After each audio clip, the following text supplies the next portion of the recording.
جب بیوی کی طرف توجہ نہیں، جب بچوں کی طرف توجہ نہیں، جب گھر بار کی طرف توجہ نہیں، جب گھر کے اندر جو ہے وہ گالم گلوچ کا ہم نے ماحول بنا دیا، خاندان، رشتے ناتے اور یہ ان سے ملنا جلنا تو دور کی بات، جب اپنے گھر کا یہ حال بنا دیا تو پھر کیا ہے؟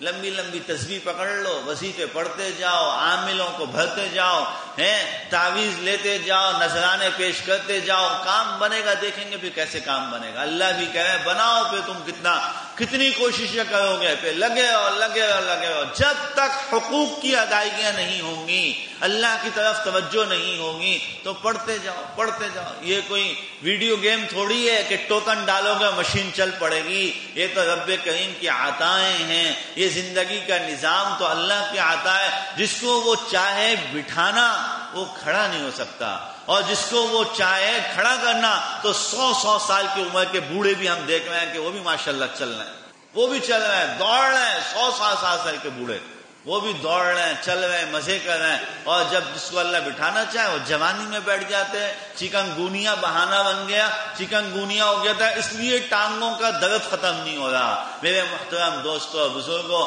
اللہ کی رضا کو تلاش کرنے کی کوشش کی جائے۔